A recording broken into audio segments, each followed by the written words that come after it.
Good evening. Today we're having a special meeting of the Kent School Board, which is held in public to comply with the Open Public Meetings Act. And the purpose of this meeting is the Board Superintendent Annual Evaluation 2022-2023 Goal, Progress, and Outcomes Discussion. I guess we will have an executive session later scheduled for 7 o'clock, or around 7 o'clock, I should say. So we might break before then, just so people are aware. Other than that, I will turn it over, I'm assuming, to Superintendent Vela. Do we want to do roll? Oh, I guess I should do roll first, huh? So let's go ahead and do attendance. So Vice President Margell. Present. And Director Hamada. Present. And Director Clark. Present. And Director Farah. Here. And I, President Benno, is here. So then we can now turn it over to Superintendent Vela to start the special meeting. Thank you, President Benno, and to our board, thank you very much for the opportunity to be here with my team to share the celebrations and opportunities after a year of some great things that are happening in the Kent School District. So I wanted to first just welcome you and thank you for all the work that you've been doing this year related to this topic. It's taken a true partnership between the board and the superintendent's governance, and so I'm really proud of the work that we've done. So with that said, I have my team here who you will be hearing from a little bit later, and hopefully engaging in dialogue on celebrations and opportunities for this year. But before I do, I wanted to open up with the statements. If I go to the next slide, the superintendent's opening statement, it's really designed to kind of set the context for our work today, but really is our work that we've been doing all year long. And so I have a prepared one, so I'll read it. So I want to make sure that it kind of helps level set where we are and where we're headed. So again, welcome to those who are watching online. And good evening. It is my honor and privilege to be with you this evening to discuss the 2022-2023 goal, progress, and outcomes in support of my annual evaluation. Next month in June will mark my first year as superintendent of the Kent School District, a place I am proud to call home, where my children received their education and where I dedicated more than 20 years as a teacher, principal, administrator, and now superintendent. I've reflected over the last year. I've often thought to myself about the course of my life and experiences that have led me to who I am today as a leader of KSD. I often ask myself a question that actually my father asked me many, many years ago when discussing my life work and achievements as a young educator at the time. I think I was a 4th grade teacher at the time. His question to me was, ¿Te ven con buena luz? In Spanish. In English, that means, do they see you in good light? Meaning, how do people see you? And are you doing the right and honorable things each and every day? My father, a humble, hardworking migrant worker, and his poignant question caused me to pause and consider with deep introspection. In the early 60s, my parents migrated to this country. My life as one of the 5 children of migrant workers undoubtedly shaped who I am today as a father, teacher, and leader. As a young boy, I could never have begun or to fathom the opportunities my life would eventually hold. My siblings and I, even as young children, helped with our family's seasonal crop work that started in Edinburgh, Texas. And I'll add, that is home of the most famous Dallas Cowboy coach, Mr. Tom Landry. I just had to add that. And we continued on to Moses Lake, Washington, living an impoverished life and never settling in one place for more than just a few months. We often had no indoor bathroom or running water, small shared living spaces and sleeping spaces, including sometimes sleeping in our family's truck as we migrated to Washington State for harvest. My early years of life did not provide a sense of belonging anywhere other than with my family. I would get a taste of the school and classroom experience, oftentimes struggling due to language barriers, and inevitably, as I would begin to gain familiarity in my surroundings, it would once again be time to leave and follow my parents' work so our family could sustain. Finally, there came a turning point when we settled permanently in Moses Lake, Washington, where I can remember attending Knowles Vista Elementary School in first grade. I looked forward to each day and found comfort knowing that school for the first time in my life was something, in addition to my family, I could always count on, always being there. I'll never forget the teacher, always welcoming, loving, and inspiring. I've loved school because it was a place to learn new things. I had my very own desk, chair, pencil. I had friends to run and play and laugh with. I was happy, perhaps for the first time in my life, carefree. And I had found the belonging I had longed for as a student.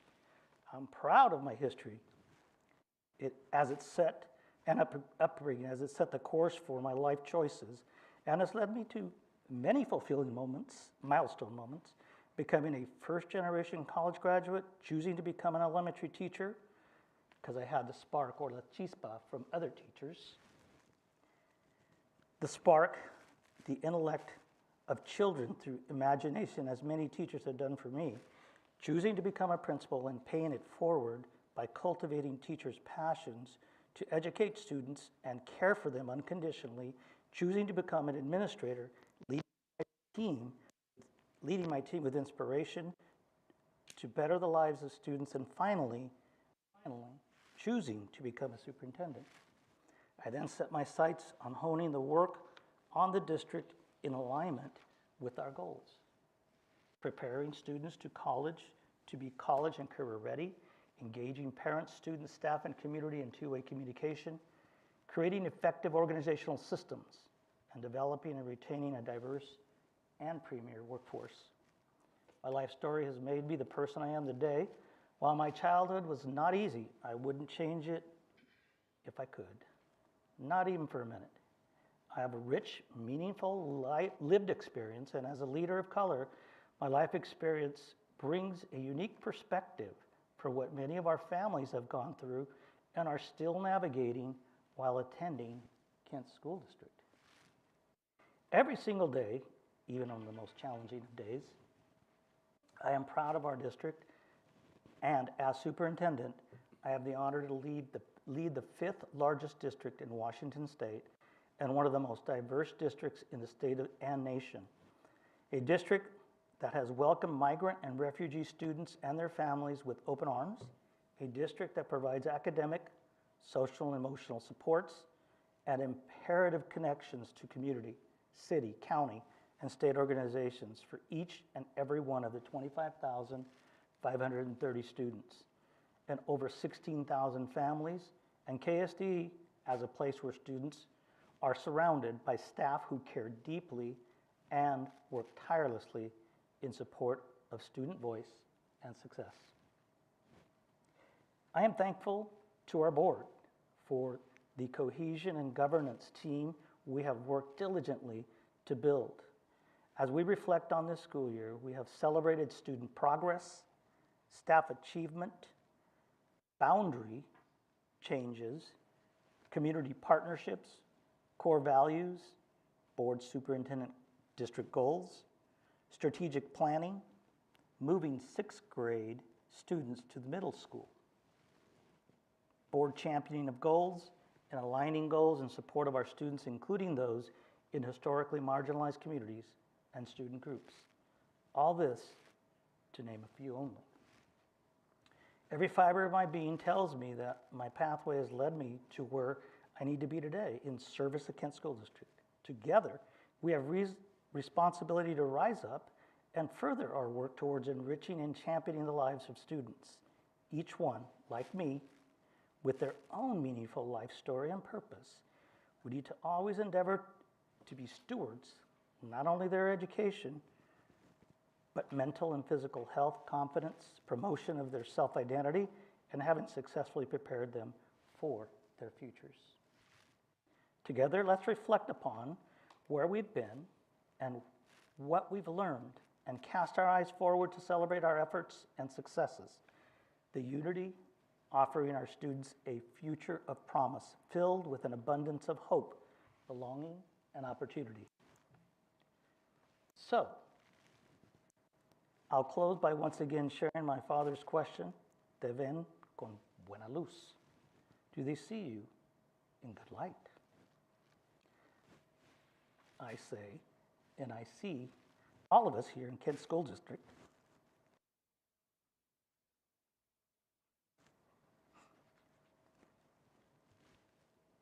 together in good light.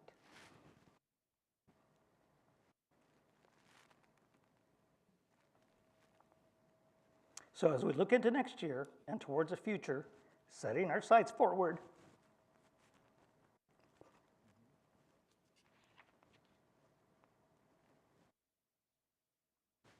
as leaders, upholding our responsibility to create a sense of belonging for students and for one another.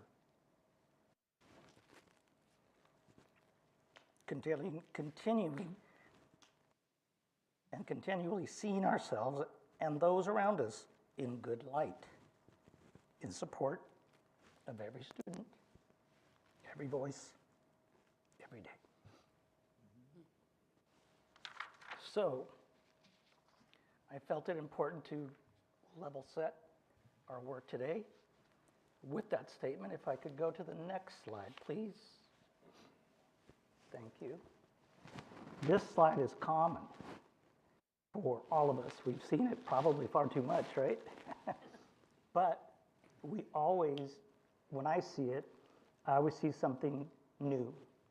I think when we first looked at it, we talked about, okay, let's all come together, let's go the same direction. We talked about our work together as board superintendent's governance team, guiding us with the 4 goals, looking forward on behalf of our students. So I call our attention to it once again as we talk about the celebrations and opportunities. And wherever we are, nobody's perfect, right? We're not always to the far right, but we are headed in the same direction. I really do believe that. And I think today you're going to hear from my team and hopefully engage in conversation and sharing more on how this has helped us grow together as a board superintendent's governance team. So with that said, I want to also go to the next slide.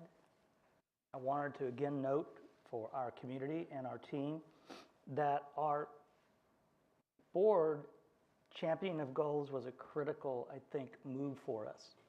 It really, I think, binded us together, thinking back of those arrows, in that, you know what, this is our purpose.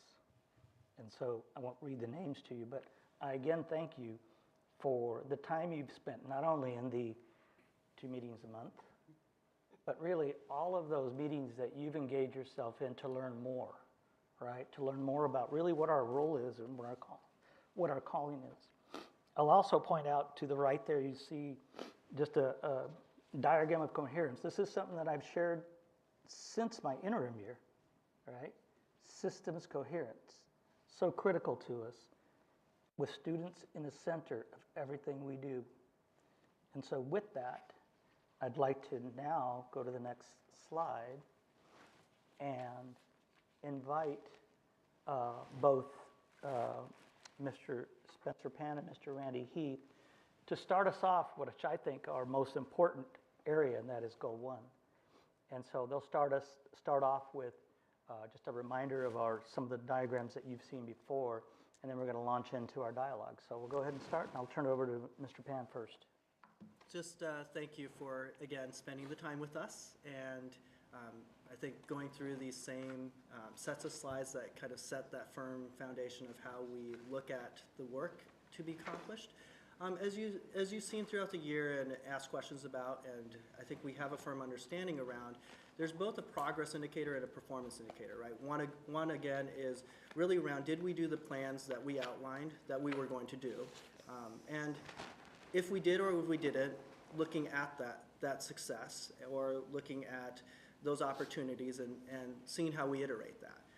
And then the second is, whether we did those plans with fidelity or not, did they accomplish the things we set out to do, right? Which is a very different component. We can do good plans and accomplish them, execute them with precision, and they may or may not generate the results that we're hoping for. What you see is what we've kind of used as an example before, right? Really around school improvement plans and their connection to, for us on graduation rate. We do see these continuing to evolve through our process with the strategic plan, which you will see coming up as well. But for tonight, I just wanted to, between Mr. Heath and myself, guide you through some of the work that our teams across the district have been doing and how those have been captured, and the opportunity for you to see specific artifacts of that at a future date as well, but going over that at a high level tonight. I can lead off with the MTSS piece of the work. I think these three things that we've highlighted here between the MTSS, school improvement plans, and the dyslexia plan are really all fairly connected. And so it is a very unified kind of system. The other thing I think is important to highlight is a lot of this work didn't just start this year, right? So for many of you on the board as well, you have had exposure to the work that the committee did around dyslexia and that multi-year process, and we are in within that plan itself. And so it's really looking at where we are and whether we executed those tasks that were assigned during the course of this year, and then what that future looks like. Versus other things are a little bit newer, right? Our MTSS plan, parts of it have been ongoing for quite some time. Other portions that focus around academic skills is a newer portion of that plan. So just starting with that background. So a couple of the things I wanted to highlight, and Randy or others can jump in at any time as well, is starting with MTSS, a few major milestones that were accomplished this year, and you'll have this eventually as well. We outlined all of these in roadmaps, or kind of a quick project plan that outlines what we intended to do and then checked off those items that we accomplished. One of them is we completed district comprehensive assessment. So we examined where we are in terms of our readiness for implementation, because implementing a plan isn't just about going out and doing it, it's also looking at is there readiness and capacity, and then a fluency, right? So we understand what we're trying to execute, and then do we have some fluency in being able to replicate that? Because MTSS at its core is really about implementation at the building level, right? But it requires resourcing and support from the district office to ensure that there is a clear vision around what those expectations are, what that needs to look like, and making sure that that looks similar in implementation across the board. What we're really focused on for that is ensuring that our intervention supports, there are universally designed intervention supports across buildings, which is important, right, when we also have this dyslexia legislation that is around screening. So these things go hand in hand. We want to identify students and ensure who have specific needs and ensure that they receive those supports in a tiered structure. So to do that, we have to both understand and screen, right, do the screening components under our dyslexia requirements, and then we also have to provide the intervention supports for our students. To do that, you need both fluency with the data and a common understanding around assessment. So another thing that we did this year that I think has been really wonderful for all of us to build common understanding is building out real clarity around our assessment process. So we have both an assessment calendar, right? So people can now go to our website, internal or external, see by grade level and by type of assessment when those assessments hit. And you can see that there are quite a number of assessments that occur. The second piece of that, though, is understanding and communicating why we do those assessments. And so we have a comprehensive assessment kind of short sheet that outlines each of the types of assessments, why we conduct those, for what purpose. So just starting with that, are there any questions, I think, up to this point? I just would, in general, will I see a copy of that somewhere? Yes, yes, you will have access to all of those, both the plans themselves as well as the artifacts with those details, assessment information, the artifacts including that comprehensive assessment process and then each of the project plans for those. And those take place at each building? They, are you talking about the assessment? Yeah, so the assessment calendar is actually stored on our district website, but it showcases all the assessments across all grade levels. So part of what we wanted to do is make sure that not only our staff, but also our community understood the assessment windows, the timelines when these happen across the school year, and the ability to filter them. So when you go on there, and you'll be able to see those links, you can filter by, I want to look at it by grade level, or you know, elementary assessments and when they're situated across the calendar. And so it's important for us as a system as well, because there are a lot of things that are more difficult to accomplish when buildings are doing a lot of assessing. So being mindful of those things that happen and occur at the same time helps us also organize different priorities and plans.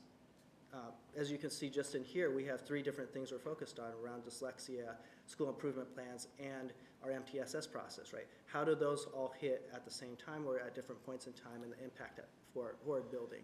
So those are some of the things we look at with that.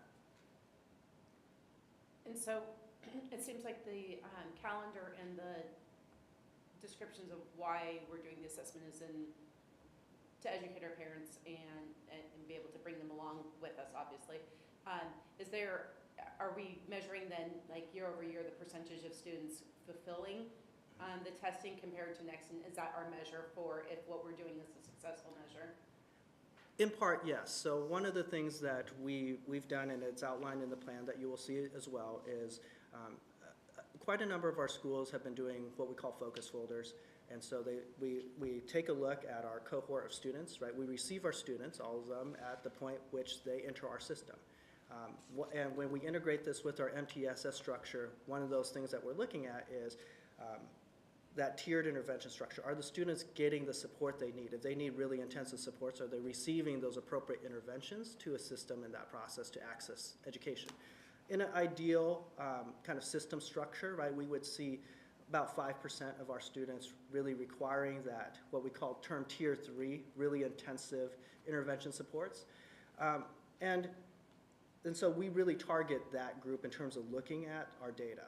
And so one of the things we do is we screen every year, right? We screen at multiple points of time across the calendar year, and we can look at the progression of those, progression of those cohorts, and both disaggregated and in whole at a school-based level across kind of fall, winter, spring. So we're kind of at that spring period, and so we have information that shows whether we're making movement and growth because the idea would be to shrink our tier 3 grouping, right? So we look at that by percentage bands. What percentage of students really require tier 3 supports at a given school or within a grade? But for the data that you will have access to, it's going to be looking at it in aggregate at a school level. And you can see the progression of that movement over just the course of this year, right?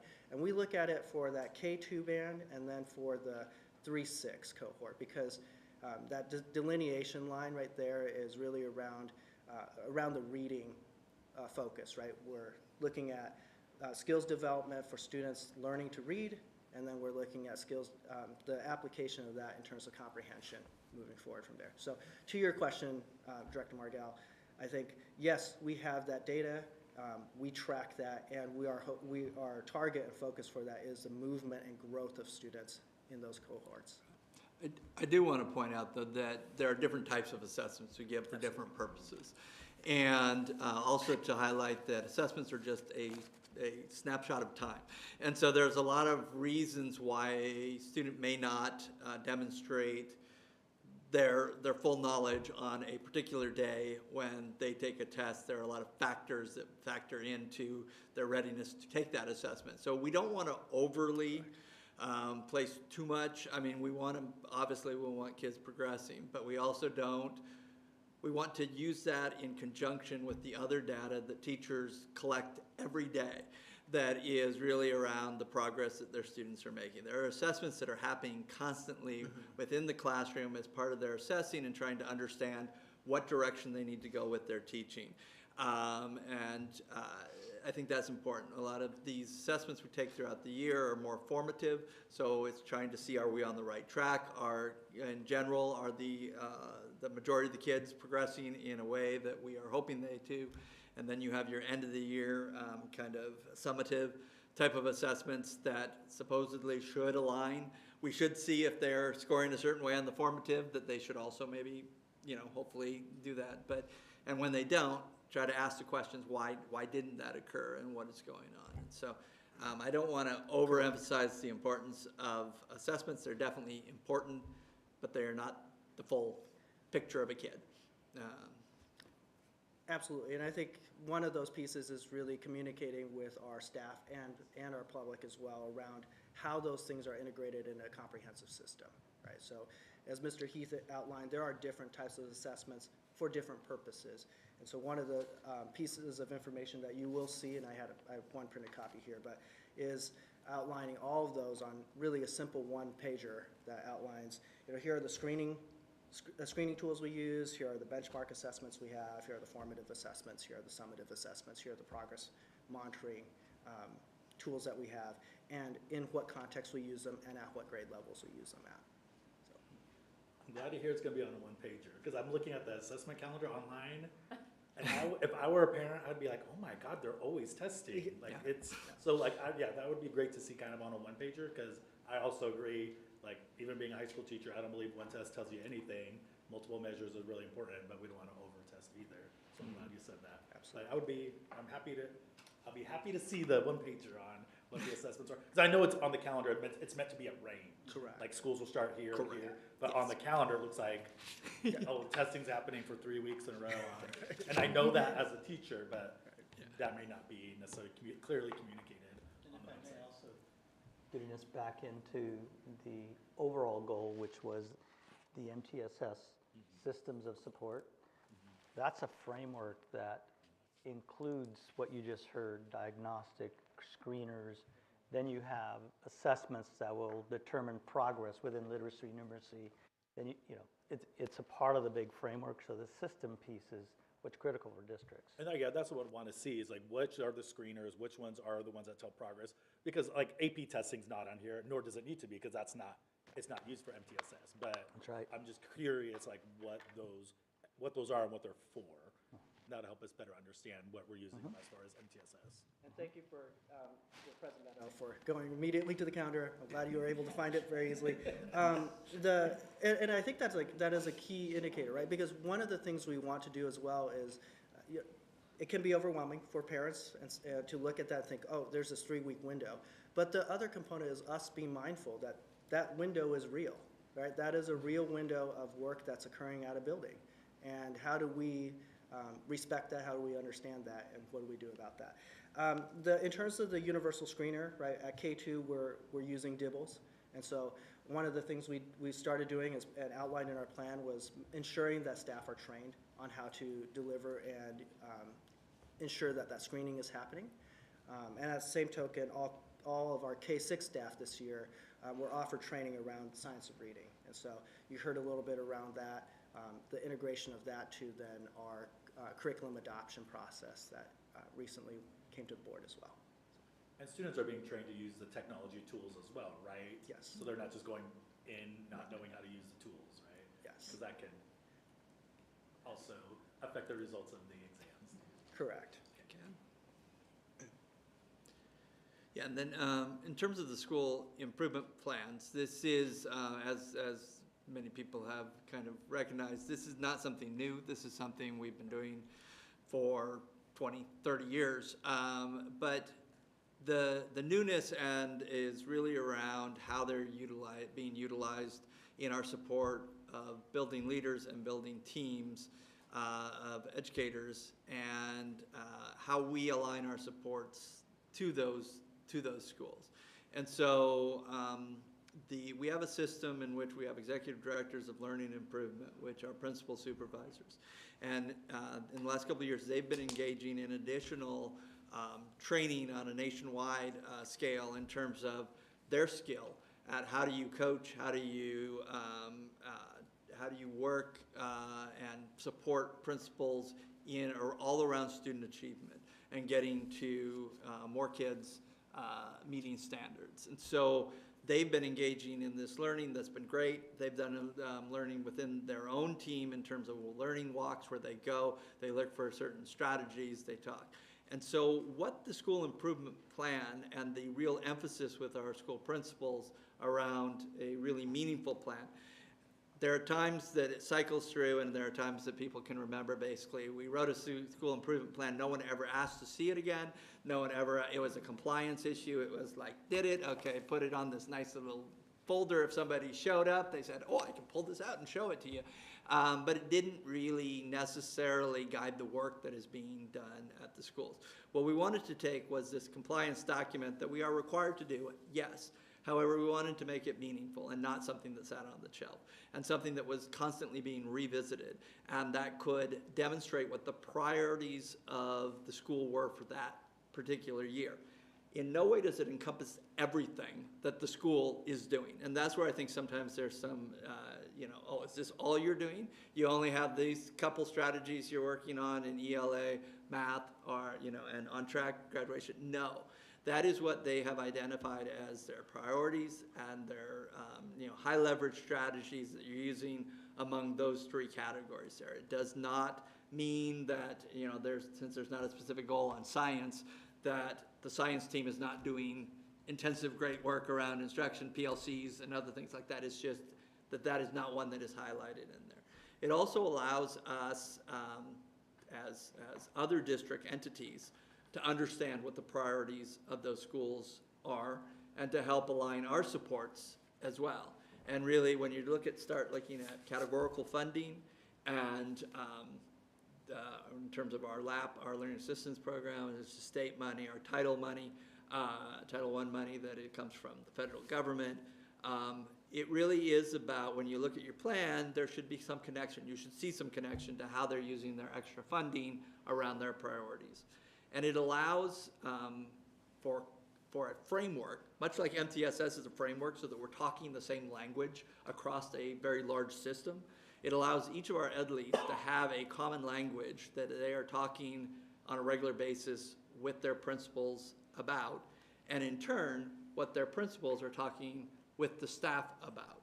And it's a consistent piece there. And the regular check-in points along the way allows for that opportunity of PDSA, Plan, Do, Study, Act, to really play out in a meaningful way in the school buildings. And so when you get to your mid-year check, for example, and you're looking at those mid-year assessments, formative assessments that have come in, and you're sitting with your team and we're looking at your strategy, it gives you that opportunity to say, hey, we identified these as our strategies.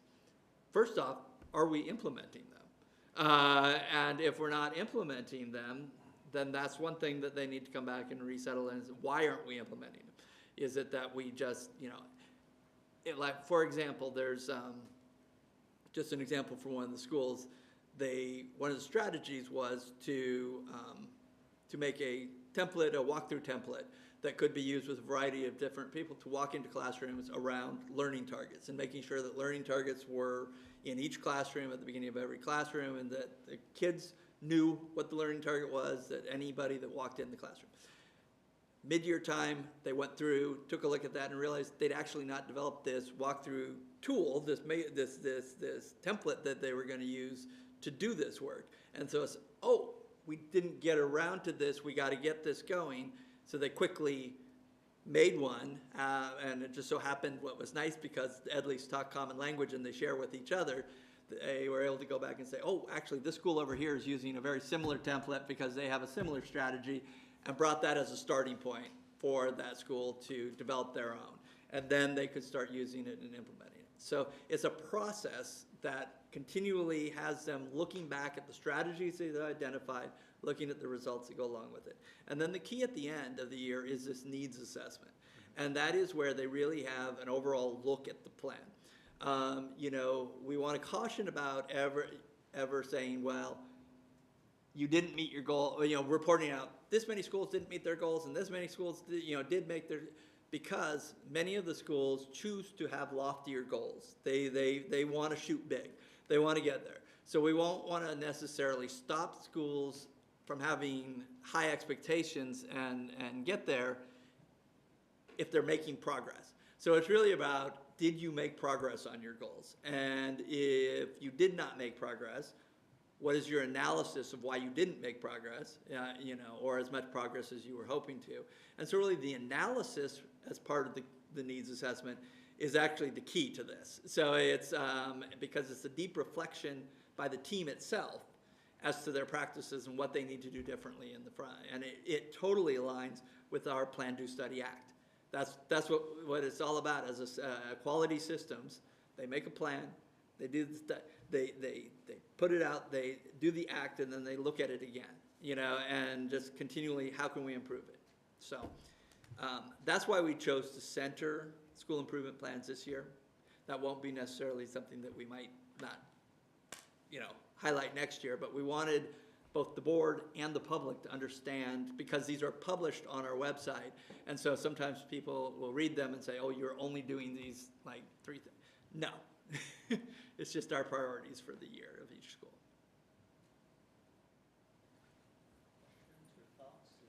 I know a lot of our board you've been in, I think I shared it at a couple of the meetings, you've been in talking to teachers and coaches and others that have done some of this tiering support. So thoughts, anything you would add? Well, the question of the hour in my mind is moving the 6th grade up, and the change in staff is going to present a real challenge as people are identifying with a whole new group. It's a challenge, but it's also a great opportunity. And that's the way we've been trying to couch it with our principals, with our staffs, which is, okay, this is a perfect time to kind of recreate systems with a brand new team, level set again, make sure that everyone is clear on the expectations around certain things. And so, yeah, I view it as a great opportunity, to be honest with you. Well, Yeah. the entry-level conversations will be very basic.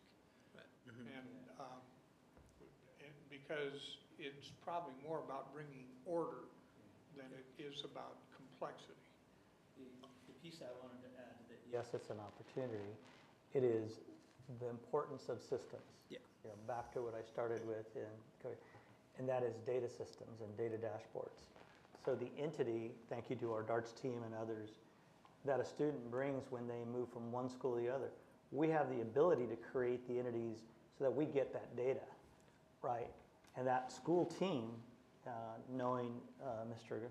Gate, is already pulling the data of those kids who are there because they know the entity meaning the student, right? So we do have some things, systems in place to know where students are, where they left off. And so there's some data that's available to the teams now. Yeah, and I would say that is why we have frameworks like the MTSS framework. That is why we have school improvement plans that are consistent across our systems. So we are talking the same language. So whether they were in elementary school and we were talking tier 2, tier 3 sports, that's the same as middle school. Those were having the same conversations. And so the supports and interventions may look a little different, but they're talking, the framework is the same. So that'll make it easier for the transition. Nationally, why do other states use this type of system? The Or multi-tiered similar? system? Yeah. Yes, actually, there are whole states that have adopted the multi-tiered systems of support. So there are states that are multi-tiered systems to support states as a framework. So yes, it is very much a recommended practice in education right now. So would you say it's more the favorable percentage-wise? I mean, I imagine you said some do, but are other systems as effective or not as effective, or it's a matter of choice? Or? I think it's a method of, as Mr. Heath noted, of speaking the common language and having kind of guaranteed supports and expectations around that providing supports, right? So one of the things we really look at is, if specific students, like, it's almost like when you're looking at a classroom and you're thinking, every student is not all this, they're not all each the same. Their needs are not the same, right? And so making sure that we differentiate that instruction for them, making sure we make those adjustments for them. How do you do that on scale, right? At an individual level, absolutely. Each individual teacher knows their children that they're supporting, but on a systemic scale, you want to have that experience be somewhat universal throughout. Like not to a point where it's so clinical, right? But at a point where if a student moves from one school to another, they should be expecting to receive a comparable level of support based on their unique identified needs. And so a system framework like MTSS allows us to do that. So when you have staff and when you have coherence throughout the system thinking, okay, for these students, here is our research based approach to addressing these specific needs, to supporting these, to support and provide instruction around these specific identified needs. It goes a lot more seamlessly, right? If I pick one intervention method and you pick another one, and we don't have this menu or idea like that these work together cohesively in a specific fashion, we might be doing things as a system that are contrary, right? We might be all in the interest of supporting our students, but we might actually be doing two different things, and those may, and then the other component is selecting things that we know by research work for the intended area of support, right? If I'm working really on intense phonics instruction, I need to pick resources that are going to provide support specifically for that. So those are some of the things that, in terms of reason and rationale, to have a universal system. And we do that for other things. It's not just for MTSS as a structure. I think about it even in the work that the board has led for us, right? Like having clearly held policies and procedures helps us understand this is how we respond when we have the situation, right? So in a similar way, we're saying we want to know when students have these needs, this is how we should be expected as a system to respond to those. Are there any, because I know that when I went to visit some of the teachers in the classes, they really know their students and they exactly know. What I also didn't get was, let's say, for example, a kid that is third grade is not reading at third grade level. Then the year progresses. At the end of the year, what tools do we give teachers to make sure that kid now is ready for fourth grade? That's a great question. And so the first piece is having that identification, understanding that that is a need for that student. And that is where that teacher is so important to that process, right? And as President Benno mentioned earlier, and Mr. Heath, assessment isn't everything. So it's part of that process to identify what does this individual student need. I think, President Benno, you pointed out one really key piece, right? Like, the assessment has to be done with fidelity, and that assessment has to actually be valid, right? So with that, if I administer assessment and I get a certain result, that may not be indicative that that student didn't have mastery of that content. But if they didn't have mastery of the content, if it is valid and it's administered appropriately and it was an accurate result, it tells me some information. It tells me, to your point, are they able to access this? We actually have, for many of these screeners and then the assessment tools, depending on what we're looking for, we're able to drill down further. Which specific needs are they having, right? Are we looking at, I think Ms. Green mentioned before, right, those 5 areas, right, around reading, but we're also looking at, are they struggling with comprehension, or is this skills development we really need to build around how to even read, right? Those would be 2 very different things. And if we take the wrong approach to that, we may not be making any real progress and honestly frustrating a student, which then we'd have to take different supports to that. So to your question, it really is both a structural system piece, right? So you have this MTSS structure that outlines this framework by how we expect all of our students and all of our staff to undergo screening processes and kind of maintaining progress monitoring. And then we have that, what I like to call more the art of the, what we do as educators, right? building that relationship with that student, understanding the context specific to that. And so when you start melding these different components together, you get a clearer picture. What is it that we need to support this individual student? On scale, you can look at, okay, what do we need to do on scale, right? Do we need to select the correct curriculum so that we know that it actually moves these specific areas? We need to make sure the intervention resources that we're going to provide to address those skills are the correct ones. And then it's that ongoing process of you try that resource. It's similar to our goals and these strategies, right? You implement what you believe is best based on good research and the fit within that system and that context. And then you take that data. And as you take that data, you will know, was this effective or was this not? And if it's not, we are obligated to make an adjustment at that point, right? So. I just wanted to summarize and also share with the board one thing I appreciated about coming together on these goals, that we also put in this the whole child, supporting the whole child. So tiered systems of support can't be without the social emotional learning part. So it's the whole child, because sometimes that third grade reader might not be something academic, might be both, right? And so that's something that the teams also dig deeper on, so, thank you. I'd still have to say, especially when in light of bringing up social emotional, I mean, some of our, you look at the statistics for kids that are at the highest levels and not getting the tiered levels of support when they need them, suicide, dropout, all of those things. And are we continuing to not just make our improvement at where's getting people up to standard, but are we continuing to improve and really set up success for just not getting people here, but the people who are here and here, getting them to the next level? And that's why I still see opportunity, and that's where it feels like the focus is always on getting just up. And I'm repeating myself, but I hope you understand where I'm going on this one. What are we doing for all of our kids? Yeah. And not just those trying to get to standard. 100%. I think that is eloquently noted, and absolutely important, right? That's the unique component of it, but it is also the system structure, right? The system structure it is for all students, as you noted. We do focus sometimes heavily on that movement, because when we see some of our data, and you have access and you see that as well, we know we have a lot of room for improvement.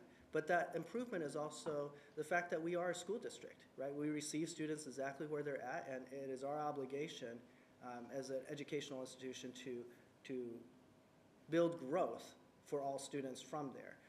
I think as you look at our data set, there are specific target areas we're focusing on because of how what our data looks like. But you're absolutely correct as well. Your thoughts or additions? Really quickly, just because my name's up there, I do want to say I was doing my homework. So part of me, like the enrichment opportunities for me to participate in a SIP review, I took the opportunity. I decided myself that I was not going to do that because I didn't feel like it was going to be genuine to the process unless I was able to drop in unannounced and be a part of a team, which is not professional, I think, in my opinion. But I think that would have been the best way, because I don't want a dog and pony shows like, oh, Director Benno's showing up, let's put on a show. So I was like, I wanted the process to be genuine. So instead of that, Mr. Heath set up an appointment for me to talk with the Edleys about the process of how they SIP. It happens at all the buildings, and they relayed what they already knew, which was great. It's a good reminder of how SIP processes are done at the building levels and how it's supported and how it's not just something new every year. It's reviewed. Some adjustments might be made or done, but it was a good reminder of what the process was and how important the SIP is. And to what Director Clark said earlier, whether it's a new staff or sixth grade moving up, it allows the process for everyone to have input into this plan. So for me, it was just a good reminder of the stuff that needed to be done. And I also wanted to make sure y'all knew I did my homework. So I really did appreciate the opportunity to be a part of that. And of course I read the SIP plans when we originally got them, not word for word, but I looked at all of them and looked at some of the major key points. So to me, it's great to see that process happening. I'm hoping with fidelity at all buildings, it's not something that's thrown together. But the process, I don't think really allows for that. So for me, I just thought it was really great to kind of hear what was going on. Thank you, President Pennell. I think that's, as I opened today, systems are important, and making sure we're consistent, that our framework has guaranteed and viable curriculum that we can utilize to help support our kids. So I'd like to move us to our next goal, if that's okay, and invite Ms. Simone Hamilton to kick us off. So if we go into our next slide. Maybe pretty soon. They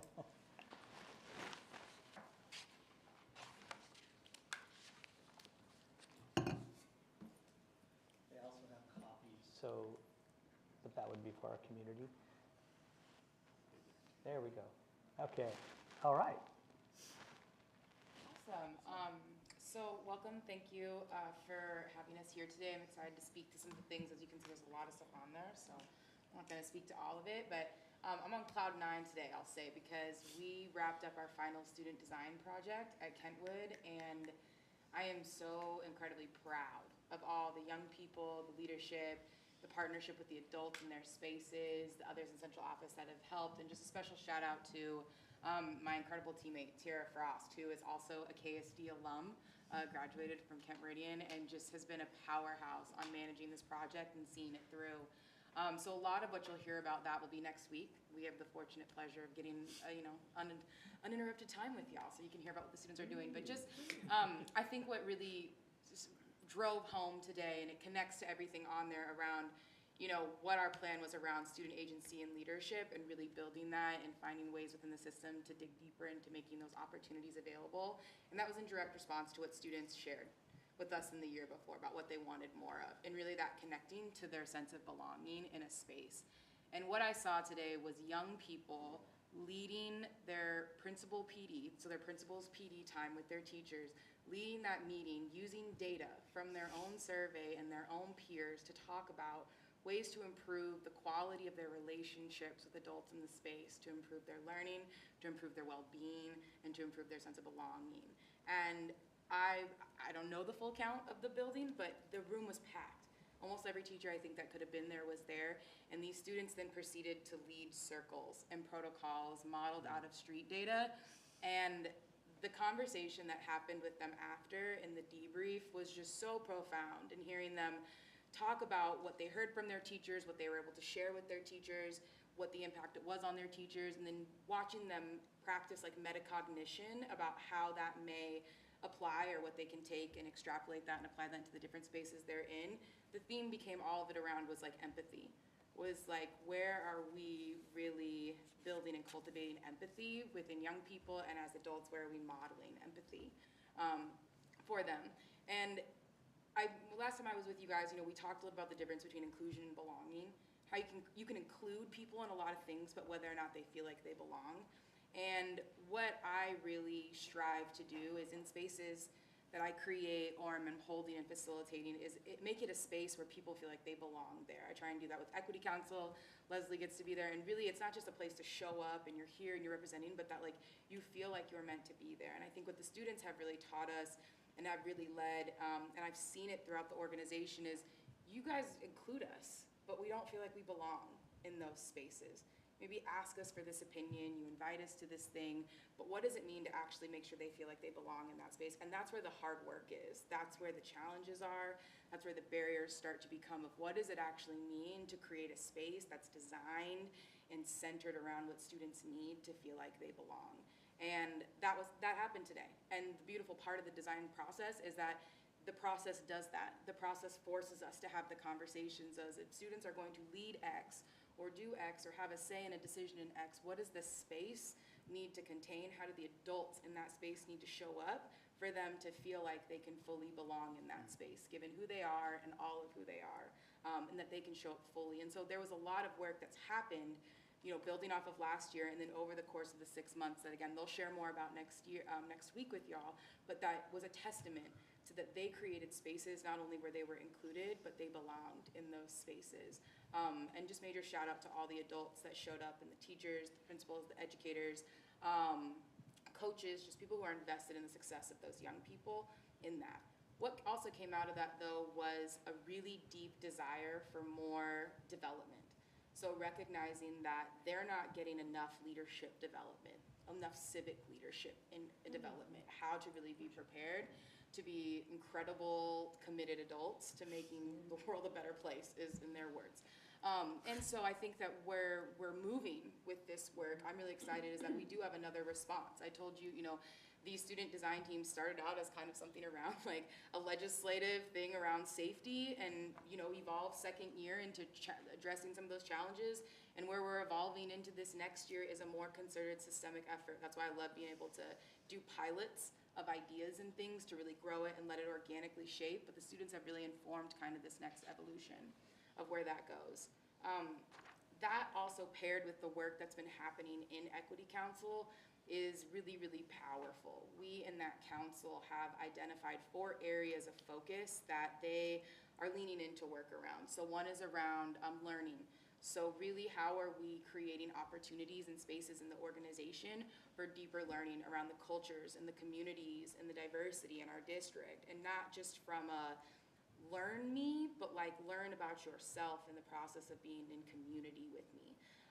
And the great thing about the council is the council features staff, parents, community leaders, community organizations, and there strategically isn't students on the council as it stands. And part of that, again, goes back to my initial thing about you can include people in spaces, but are you able to create a space where they belong in that space?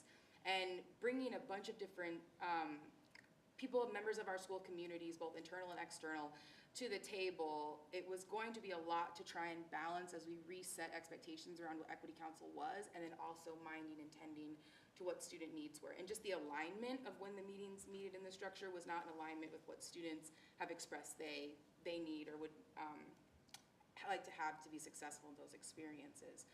So there are 3 other projects in Equity Council. The other one, my computer, I was gonna open my computer, but it's on like 1%. Mine just died. Yeah, so I'm trying to there goes my notes.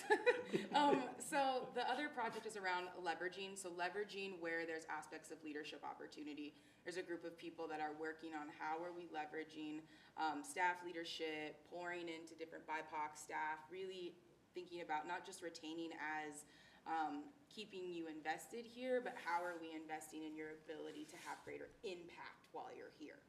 The other one is around listening, and that's kind of around student metrics. So there's a team that's dedicated, and they're working on kind of an audit of like where are the extracurricular, the other leadership opportunities across the system, and not just at high school, but at middle school and elementary school. And doing kind of, that's going to be their work over the summer and into next year, is really looking like, are there cultural clubs? How many clubs do they have? How many ASB are sponsored clubs? What do they do in those clubs? I know I talked about one of the soft targets was having like 80% of our schools have student design teams. I'm happy to say that at least 80% of our schools have some form of mechanism in which they are gathering student voice. It looks different across all the buildings. Some are more structured, some are more loose, but it is happening. And I think that's a step in the right direction of where we're trying to go. The other team is around, so there's listening, learning, leveraging, and then, help me, Leslie. Leadership. There we go. And so the leadership one is about, again, deepening and cultivating staff, and also parent partnerships is kind of where leverage and leadership go over. So the staff is putting some of the great thing about having such a diverse group on that team is that there's a group of parents and some staff that are working on putting together like a panel for families that they want to kind of go on a road show with this panel about what it means, some helpful tips, these sorts of things. So I love Equity Council because I can kind of just like rove around and just watch all this magic happen. But it's really what happens when you create the space and you use an equitable process to then invite people to engage and do what they do, which is be themselves authentically and fully and bring all their lived experience to the table and see what happens when you build off of that together.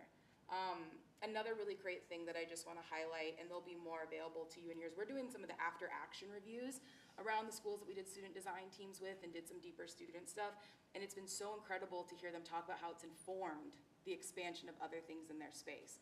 So the student design team at Kent Ridge led to them now having students deeply involved in their MTSS teams. So in those teams that are talking about tiered interventions, about supports, about strategies they're implementing, what's working, what's not, they're having students leading and being a part of that conversation at the center, letting them know firsthand, this is not working for me. You maybe don't need to give me a formative assessment for me to tell you this one's not working for me, but this is what would work, or this is how this would help. They're also having parents on that as well. At the middle school, at Kent Laboratory, they are in the midst of going through a formal YPAR process, which is that Youth Participatory Action Research process that came out of UC Berkeley. They're going through that, and it's yielded into, they're about to have a multicultural night. So a group of middle schoolers planned an entire multicultural night for their school that's gonna have like a fashion show, it's gonna have an art show, they're gonna have an auction of some sort of student art. They're trying to put together a marketplace, and that really was, again, bringing students together, getting out of the way, and providing them a process to help make meaning of their ideas, their dreams, and what they want to do. And the last thing I'll speak to is just there is a really, I think we have a really great opportunity to tap into the brilliance of the young people in our system by meeting them where they're at in the way they engage. So today, even with the students, one of the follow-up things they wanted to do was to re-survey some students, and they're like, no kids are gonna take this survey, and I'm like, well, how else do you collect information? What does that look like in your day-to-day? Like, if you were to do that, what does that look like? And they came up with some ways in which on social media, they see trendy ways that people collect data, create, you know, a reel around it or this and that. And when I told them, I was like, well, let's do it. Let's try that. It was like, well, we could do that. I'm like, well, yeah, we're asking the same questions. We're collecting the same data. We're just doing it in a more visually, digitally engaging, authentic way for you versus a survey that maybe works for us, but that's not really what works for you. And so seeing them have these aha moments of like, oh my gosh, you just said yes to like my idea. And mine is always yes, and let's talk about how we're gonna get it done. You know, and that's more of what we have the opportunity to do of in the system. And I think that the more we find opportunities to do that, not only with young people, but with parents and families in collaboration and in with community, to have that yes and type of conversation, the greater we'll feel, the greater we're gonna see that culture shift and that buy-in and really get back to that core of empathy. Like, we're gonna build people's capacity for empathy and understanding and care for one another. And that's what I think has been the most powerful. Again, I don't wanna spoil their presentation next week, but there's just been some really profound stuff and ahas that have come out of for adults and for principals in those spaces, that just as much as we say one teacher can impact a student for the rest of their life, one student voice can also impact an adult for the rest of their life. And that's what these student design teams and these spaces and even Equity Council have provided, that's transpired this year. And I'm just incredibly honored and grateful to be in the role that I am, to be in those spaces, so. Thank you. So I'd like to invite our board to share any other celebrations or opportunities you've had to see some of this in action. Well, just attending the Equity Council, first of all, is sometimes it's at the kind of the end of my day, maybe, you know, around 4 o'clock or whatever. I'm kind of tired, and I've seen a lot of negativism about what we're doing here. And you walk in there, and it's like upbeat music. Everybody's pumped up and happy, and I mean, it's just the energy. And energy in itself creates creativity. So, and then, you know, being able to see the little ones come, intergenerational, working together. So just from a relationship thing to build, which to me is so important, that I've appreciated that. And again, when we are listening to our young people, they are so darn smart sometimes. If you have a problem I mean, my kids used to know who the teachers were, what they were doing in their schools, and I'm sure our kids are here too. They know what needs to be done, but nobody's listening to them. So now that we're giving them some type of a voice, I really like that, yeah. Yeah, to Simone, I really appreciate the work that you're going into this, just because the mentality of we need to listen to students, the yes and mentality, and just pumping them up, wanting them.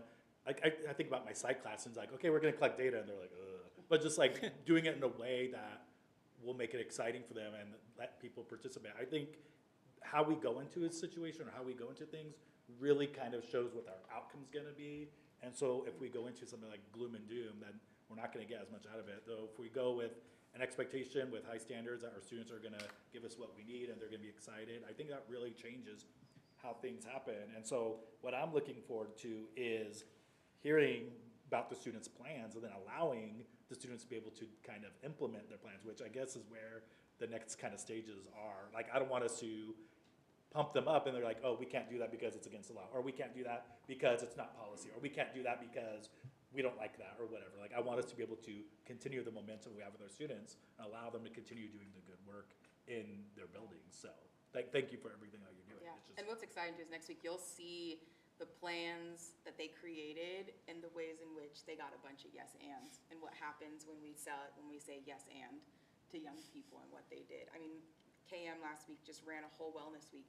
Every single day they had 2 hours of dedicated activities that the students designed and led in service of wellness for their colleagues in the spaces, and it made a difference. It really had a profound impact. So yeah, I don't want to spoil their thunder, but No, I had to put down in my comments, listen plus, right? I think we're talking about like hearing student voices, but that also puts a larger responsibility on us. Because if you hear it and you don't do anything, it's almost Bingo. worse than not asking to begin. Yep.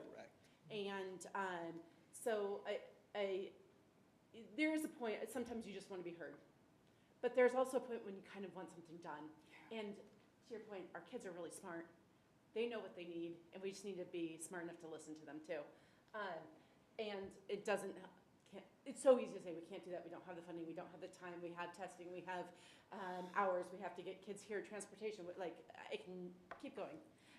So what I would love to see, because I don't want to steal your plans, is what do those next steps look like in making sure things are implemented in the negotiation that happens of, we want this, we're seeing this, what does that look like to get to that place of not just watering it down, but making it better in the yes and. yeah.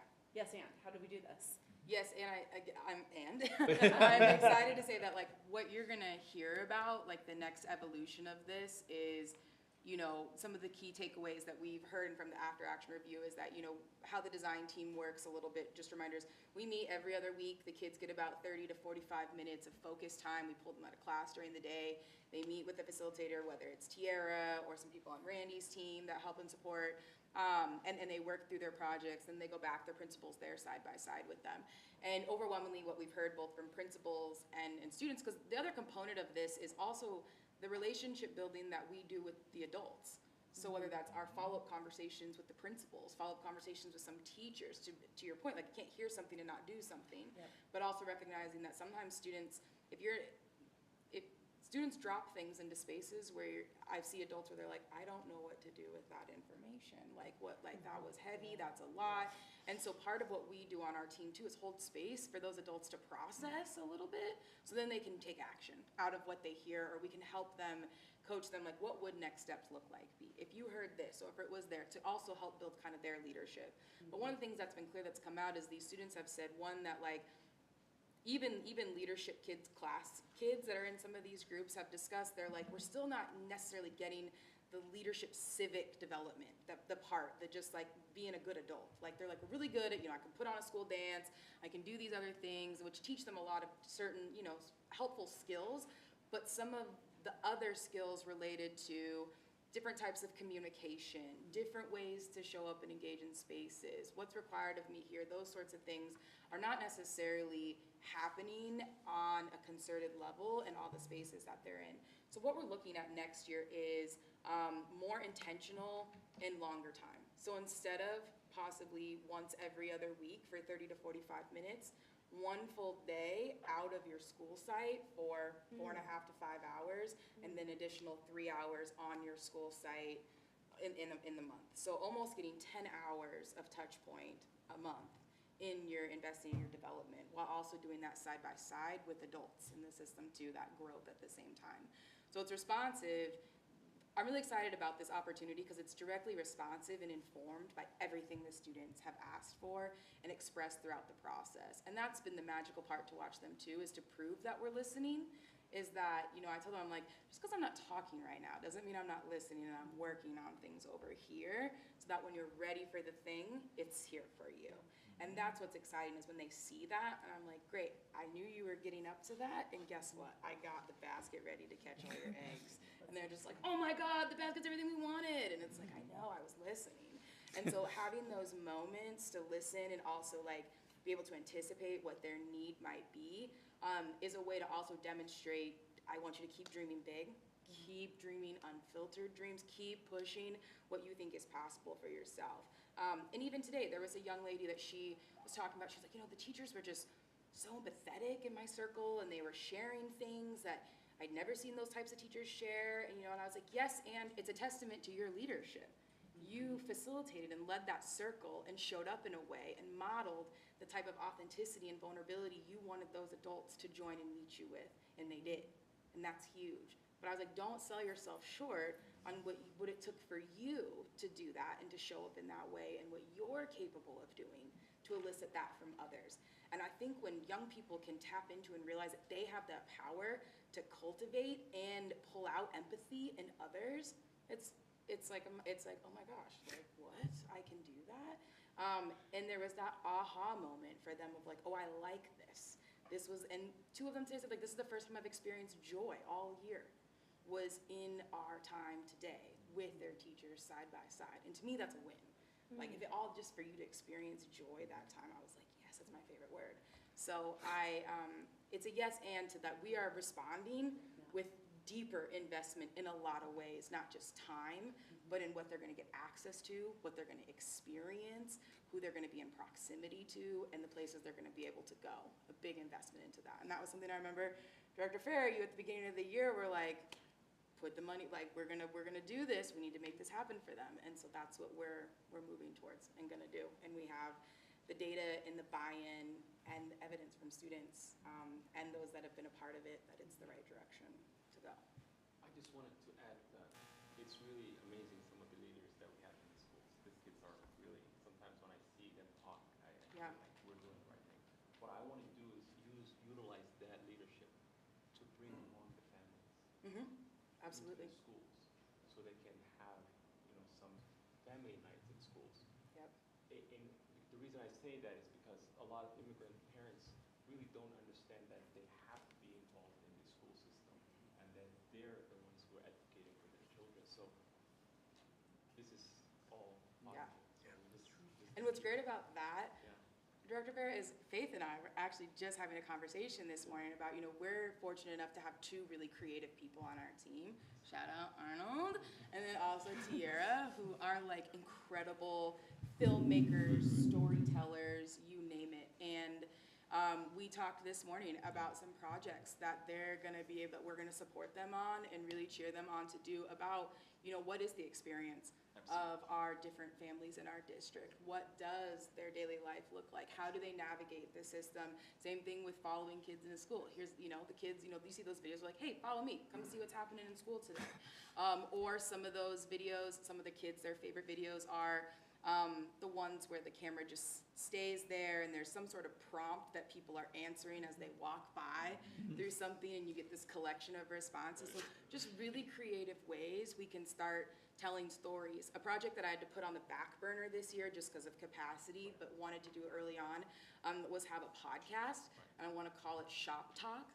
And SHOP really stands for Stories Hold Our Power. And so a podcast where we're telling the stories and inviting co-generative dialogue in a podcast kind of setting. So parents, students, teachers, members of the community, elders, all of us coming together and talking about our stories, and those holding the power to create change in our system. So yes, and. I'm sorry, I have to add one thing. I just love, I'm like getting giddy over here. From the business community, one of the biggest things is trying to get the voice of employees about how you can improve your business. And, that's something that you just hear all the time, like, give us ideas, and crickets, right? And how do you get, people excited to give the iterative improvements along the way to continue to help our business community, and such a powerful tool to give our students to go into really being, that culture of excellence in their lives. Is, how can they contribute right from the beginning? You see fresh eyes, you're the first one to see things. So what can you share? I love empowering our students. So, and I love that you talked about elementary, Yep. all of them. And that's what's included in our 3.0 version of what the school design team is. It will be a concerted effort at middle school and concerted effort with elementary. Thank you. Super cool, thank you. I wanted just to summarize and bring us back to, our purpose here today, right? Systems improvement and how we work together as board superintendent governance. And I wanted to say specifically on goal 2, although we did focus on students, and you heard the great thing, you're going to see a lot of data of that's been put together. It does not mean we have not focused on, and I go back to our goal, it's engage parents, students, staff, and community in two-way communication. There are examples all over which you will be receiving of everybody sitting at this table, all the communities, on how we've really gone above and beyond in engaging community, parents, our interpreter processes, our translations. Are we there yet? No, absolutely not, but it's continuous improvement is what we're doing. So I just wanted to, Director Farah, it's all encompassing, even though we're focusing, but that is how you move a system along, by focusing and monitoring the progress we're making, and that's what we're about today. So thank you again to Simone. I had the opportunity to meet with her today, so I got the inside scoop of what's happening next. So I want to now move to our next goal 3, and I'd like to invite to kick us off our Executive Director, Mr. Dave Buzzard, to share with us, like you've heard, so you're kind of getting the cadence, big picture, a little bit of data. You're going to have more time later, as you know, but welcome, and I invite Executive Director Buzzard, please. Thank you, Israel. Well, first of all, thank you for allowing me to present tonight. As you may notice, I am not Dr. Behringer, but I am honored to be here on his behalf to lead this discussion on our work. I appreciate everything that has happened in this district, but in this goal, when you look at those 4 things, those 4 items, that has been the most major growth and successes that we've had in the district thus far, from my perspective. Not to overshadow any of the other teams that are here, but when you sit down and look at what we've done in the capital facilities plan, what we've done in Boundary, with all the meetings, the 6th grade to middle school transition, I know Randy and I have worked alongside each other with that one, and just our bond, which is actually not on there as well, but those took a lot of time and effort out of team members from this organization and others to lead that. So I'll start off with the CFP. It was a team effort from Capital and Finance, and as you will see, the great results from the capital facilities plan is our in-depth knowledge and walkthrough of each of our buildings to identify all the classroom space that we have. With that being said, with enrollment dropping and our capacity being where it was, we found some very creative spaces to work with IE on the program set for the added programs that we've had. The other thing at the CFP I want to chime on is we've done some strategic property purchases. And strategic property purchases that you've seen in your board update from Dr. Behringer are going to be quite the add to the Kent School District in relation to where those properties are with current buildings and the programs that we are looking to house into those. The equity and access, I believe, when we talk about those property purchases, I think that's what keys me to believe that those were strategic in planning. I know we came to the board to ask for the money, but that was the one thing that we needed the most, was somewhere that it was strategic and access and equity for our students. And then we are excited for the start of the work that we've done and the implementation of our 10 to 25-year master facilities plan.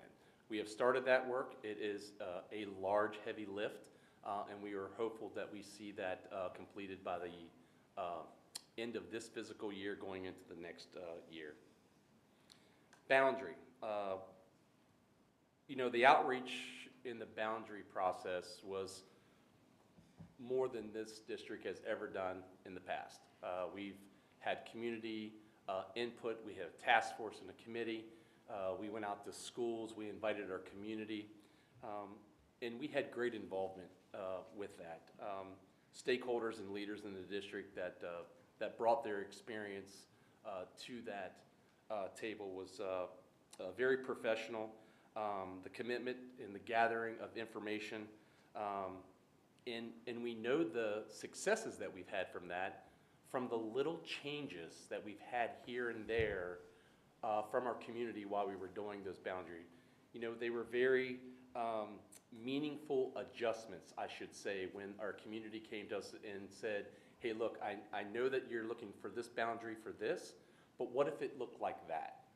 So we were very purposeful about what we did in those.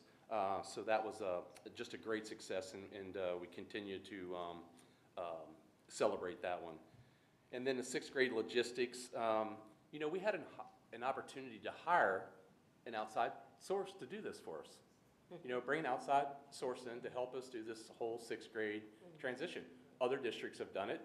I went to Wade and said, hey, look, you know, there's people in this district that have been here for decades who were here in 2004 when the ninth graders moved up, or 2004 when the ninth graders moved up, and I can see us doing this work. So we decided not to go with an outside source. We kept it internalized with the professionalism and the experience within the KSD organization. And really it was the willingness of that team to take on the added responsibility on top of their day-to-day tasks that they are already tasked to do. So that went very well. Randy and I are in meetings every Monday. The task force and the stakeholders are progressively going through that each week. It's been very documented. It's been very progressive. People have been opened up to come to the table with your anything and everything that you think that we have missed, because that's the big thing, right? What in all of this movement with curriculum, one pallet per teacher, probably 100 teacher moves, opening up a new middle school or a prior middle school, furniture. We have construction projects. We have 6 middle schools right now that we're going to have construction projects in just to move 6th graders up. So what does that all look like? And just know that we're out on June 23rd and our first day of school is August 23rd. So the shortest time frame since I've been here in doing work in the Kent School District. So kudos to the team that have been a part of that. We've had a lot of voices and a lot of experience have come to that table, come to those meetings, brought their individual items, and we've heard them and we continue to listen to them as well as teachers, principals, and the staff who's doing that. And Dave, if I could jump in here, because what Dave is highlighting right now is kind of the physical side of preparing our middle schools for this to occur. But there are a lot of other aspects it's not just about creating a physical space or getting desks here or curriculum there. When the board approved the move for 6th grade to middle school, one of the things that we heard loud and clear from our community was that this needed to be done in a purposeful way. It needed to really understand the needs around transition and how do we help support both our students and our parents be ready for this very large monumental change to our system. And so there was a group that we brought together at the same time the boundary group was coming together in terms of trying to figure out the boundaries. There was another group of community members and staff and parents creating our, where we would like to go with middle school, around the design of a middle school, a 3-year middle school, what are the important aspects of it, how do we transition kids into it, how do we transition kids out of it, how does it make sense, how does it just not different from a 2-year middle school that we had before. And so what we've talked about is it's a multi-year process. It's not just, everything's not gonna happen for next year, but the first steps are gonna happen for next year. One of the things, and I was debating whether to share it during goal 2 around the student piece, because we really did engage and had some of the best response that we've had around from student input and from parent input, to be honest with you. We surveyed all of our 4th, 5th, and 6th graders, because we figured let's throw the 4th graders in there. They're a year away from doing this. We surveyed all the current 7th graders about their recent experience of transitioning to middle school. And then we also surveyed our parents of current 5th and 6th graders around what their needs are. And we actually, hopefully, these students, the parents have already seen and will continue to see that input that they provided in the transition activities and plans that we have put into place. Also in the ideas of which electives they were looking for, the clubs and activities they wanted to participate. We did hear loud and clear, kids want to participate in clubs and activities. They want to take electives. They like that idea. They love the idea of having different teachers, multiple different teachers during the day, and this feeling of being in a different environment. But they also had some fears around, like, how am I going to find the class I'm supposed to go to on that first day? And it helped us design a purposeful middle school webpage that are both for parents and for kids to go to, with frequently asked questions that both the students and the parents were having, and really laying out our strategic plan around transition.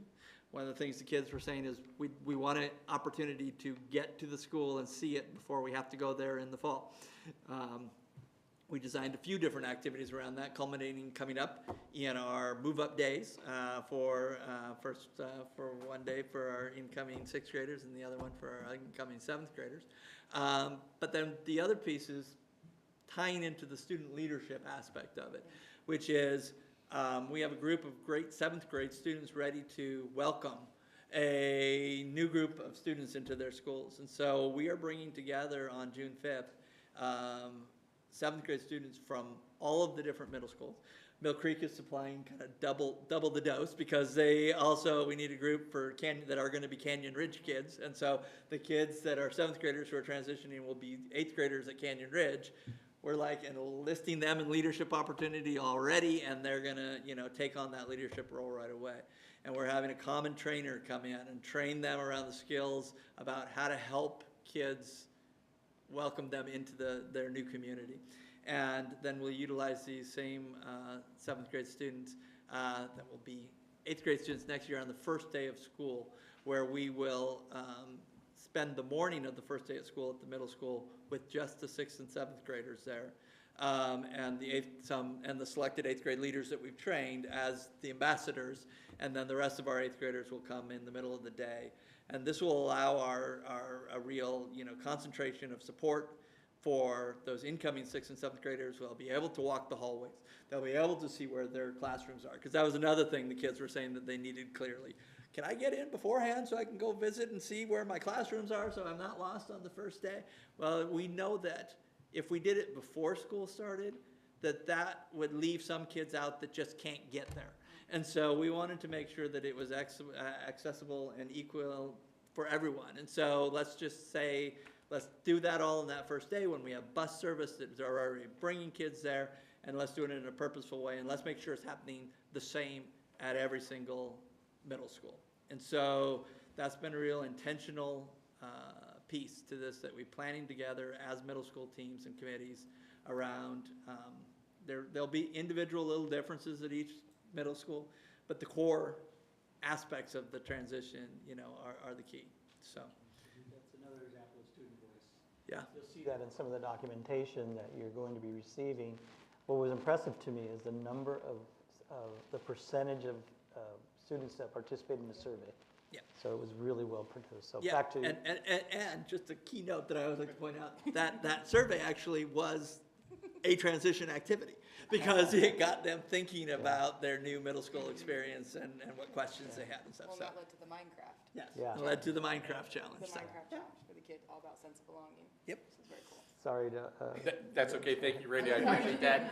Again, and I agree with what Mr. Heath said. 6th grade to middle school transition is definitely been, one side of it has been student what we need to do, and then the other side is definitely a physical side of it. So I was very honored to be able to work with Mr. Heath all the way through this and the rest of the team.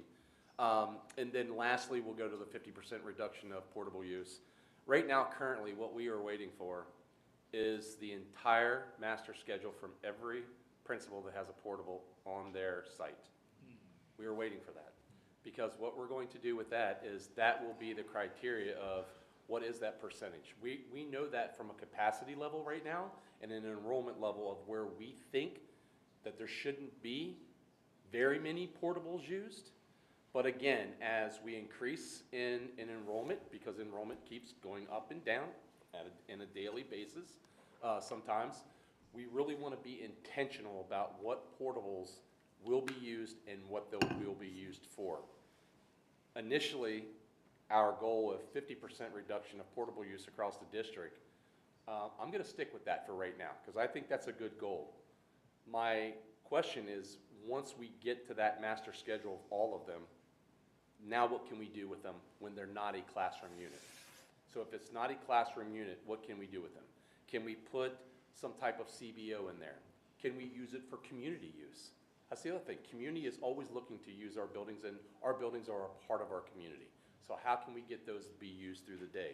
Very intentional use, very persuasive use for our community to make sure that whatever that process is and whatever they can be used for actually engages and helps the students, staff, and the community in our district. And with that, I'll finish up. I'll invite our board to, I know we've taken visits, by the way. I'll love to have one of you visit a transition meeting with me, but thoughts, anything to add, questions you might have? Well, first of all, I think it's, using our own team, we put off the boundaries with a vote to wait for the sixth grade transition, because we did have an outside group. And I think we're going to, as I've said before, we have a superior product. We went in and really walked those schools and saw what we had. So I think sometimes, even though it makes more inconvenience or people have different values on when we should have done what, I think we made a very good choice on that. The other thing is, I was privy to be at a lot of the bond and boundary meetings. And the one thing that I noticed, and I've been going to these for a long time before I was a board director, and I liked that it wasn't like you came in and the district lectured to you for about 55 minutes, you got 5 minutes of questions, and out the door you went.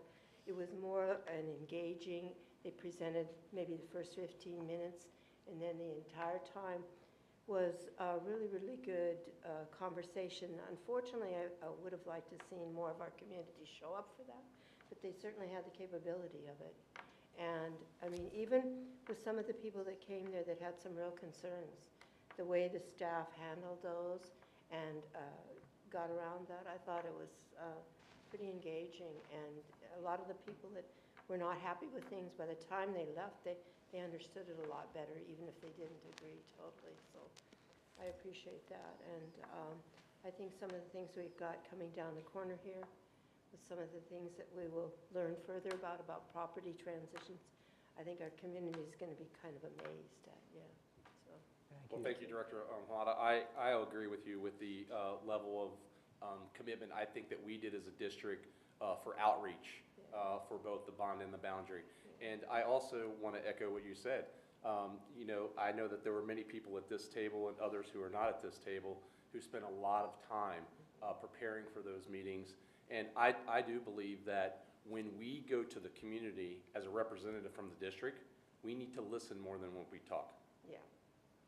And that was our motto there. That's why, Dr. Behringer and I made it a very specific, the time limit for the presentation is less than 15 minutes. I think he had it down to 14 at some point in time, because I kept pushing him along because I was doing the slide presentation. So, but it's like, we need to get this through because we need to hear from the community. That's our goal. We need to hear more from our community, always. Yeah, in the future, if we do something like this, I think we really need to maybe reach out to our community leaders in various groups and get them to get their people out a little bit more, that. And I know we try, but I mean, I was just discouraged to not, it was great conversations and they got great information if they showed up. And they had several opportunities, so it was on the table. We just need to keep doing what we're doing and maybe even tweak it a little more. to- And I'll finish up by, you brought an interesting point. The people who did show up from the community, I felt like most of those people, to all of them, became more educated for the process. Yes, And they absolutely. learned a lot more than either what they read in the news or other sources of social media. When they came to those two-way communication, they learned a lot about the district and how we operate, not just what they may hear or, any type of information that may not be correct. A lot of people missed out on an opportunity when they're on social media, asking all this stuff, and they could have had everything they needed at those meetings. And they had the superintendent and sometimes board members sitting right there, that unlike when you sit on a dais during a board meeting, you don't respond back. Now, I wanted to just point out back to the process here is that we're about continuous improvement. And we're always learning and thinking about the next opportunity that we have. But swinging us back around to engagement, if I had some yarn, and I would have it connected to the different communities within what they're sharing with you, they would be connected to every one of the communities, because it's not a singular focus in just the work that you heard under Goal 3. It took all of our community. And, the engagement piece is critical. The work that our communications team worked along with the student voice that you heard. And so I just wanted to bring us back to that piece. And you have the documentation you will be getting of all the different interactions and engagement opportunities we had.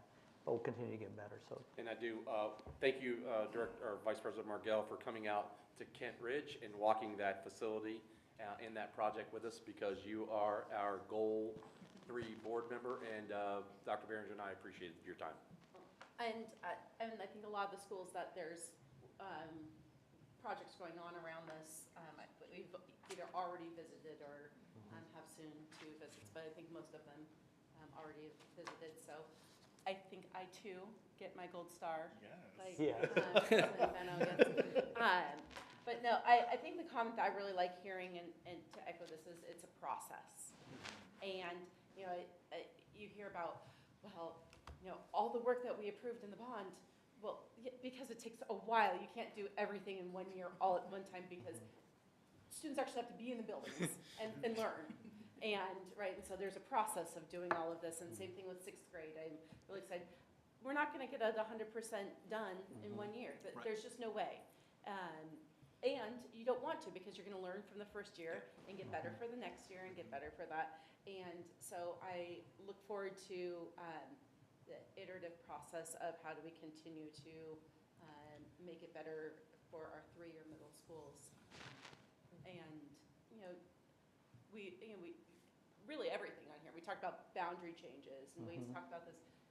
Yes, we do kind of these big ones, but every year there's slight, wow, we got that street wrong. Okay, next year we can fix that. And so that's part of learning. I'll say yes and. Yes, and. Yes, and want to give other board members that they had other thoughts. It would be nice to, like Director Margell was saying, the boundary change is not one and done, right? So we want to make sure that we learn something from this year, lessons learned apply to the year that we're going to do. So therefore, we continuously are learning where the impacts are, which some of the schools in the valley usually get more because of people that are moving in and out of the apartments. So we have to also figure out how can we make sure that we are changing those boundaries according to the population. You bring up a great point, and this has been shared at multiple board meetings, at multiple presentations by Dr. Behringer and myself, as well as when we were in the boundary change committee. This district is making a commitment that at least minimum of 3 years, no more maximum of 5 years. And that can change. If we need to look at it in 2 years, we need to look at it in 7 years. It's going to depend on the construction rate of Covington, Black Diamond, Kent, It's growing. Maple Valley, SeaTac, and King County unincorporated, because those are the areas that this school district touches with 72 square miles. Yeah, and I'll summarize with the importance of community partnerships within that process, that we learn from their demographic data, and then we triangulate it with our data, and it's continuously looking at it, not waiting, how many years now? Yeah.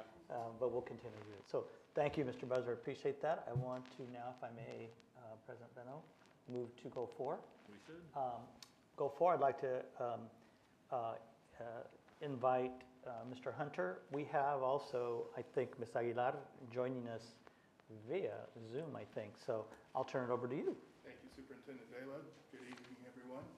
I got to tell you, I am very excited about our HR team. They've embraced my vision and my challenge in terms of we need to be more, not just about compliance, we need to be more, right, in terms of accessing student voice. And my experience with just being compliance-driven, when we do our job as HR, that erodes the relationship just by doing your job, right, in terms of the HR function. That erodes the relationship. So what I shared and challenged my team is that, yeah, we need to be more than just about compliance. We need to be out there listening. We need to be out there hearing.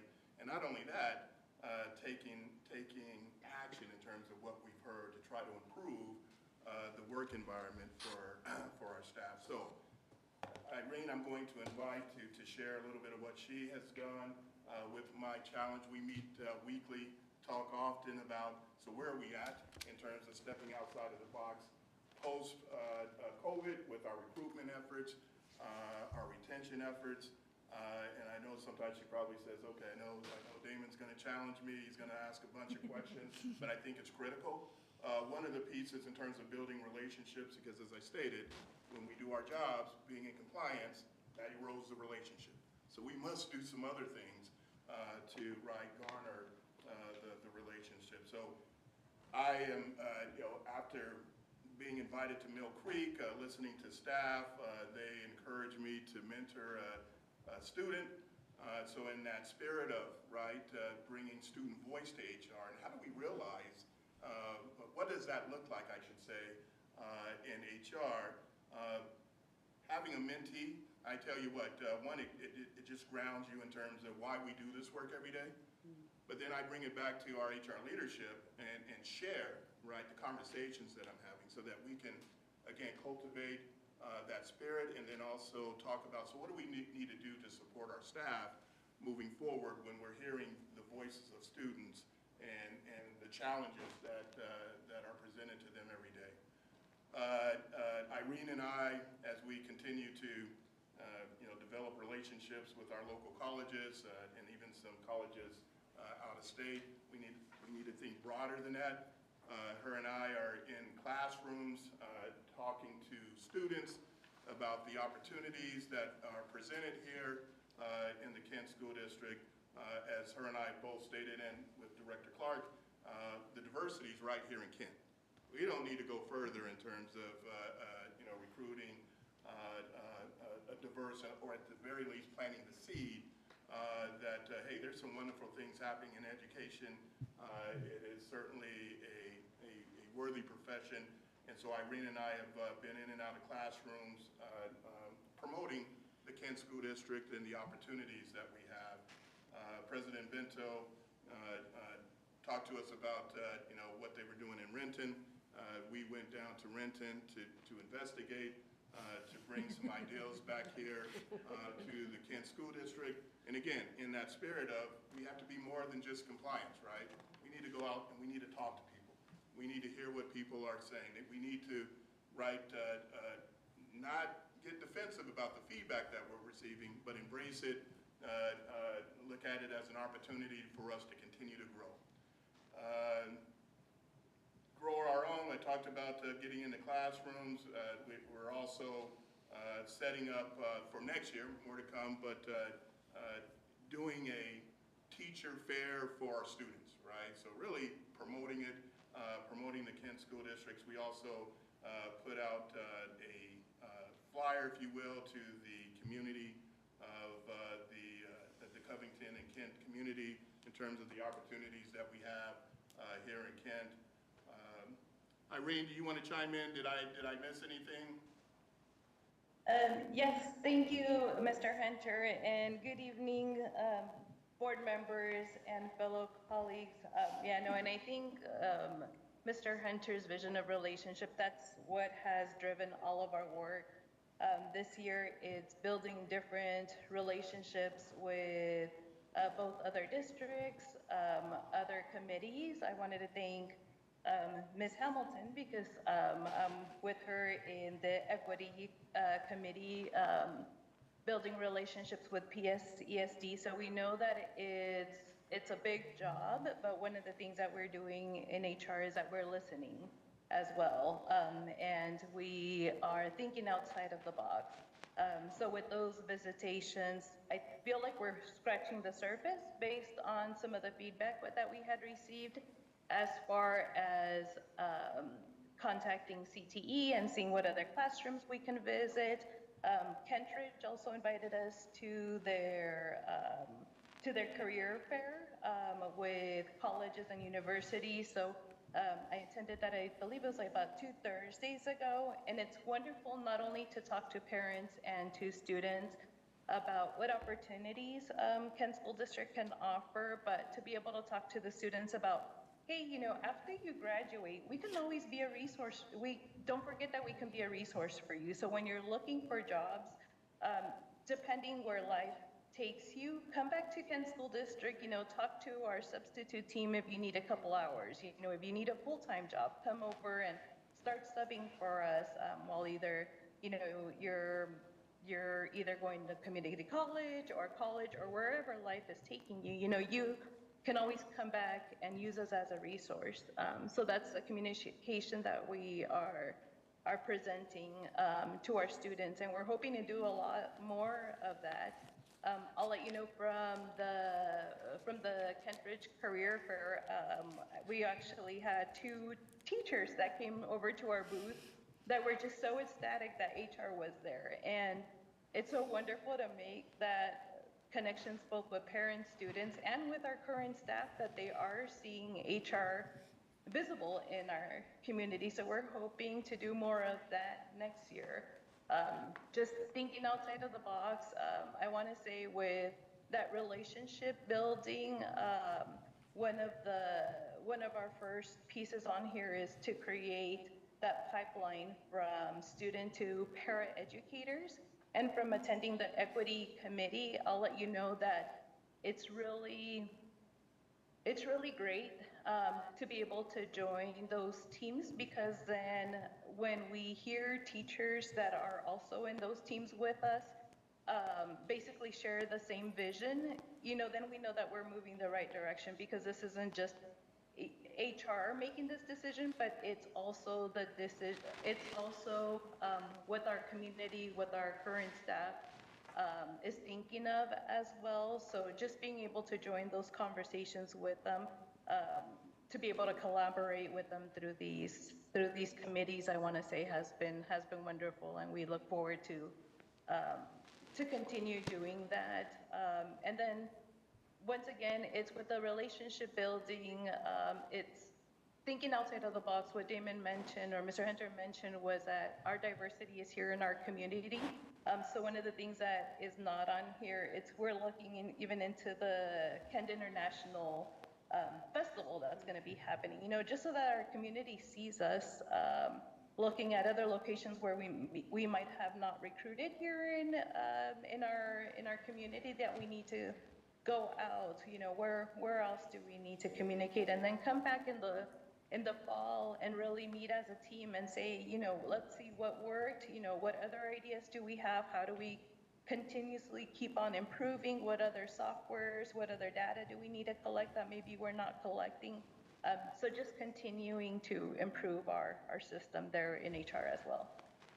Thank you, Irene. And the other piece that is really critical, you've heard Irene mention time and time again about the relationship, because it truly is about relationships. For all of us, certainly in HR, we need to model that.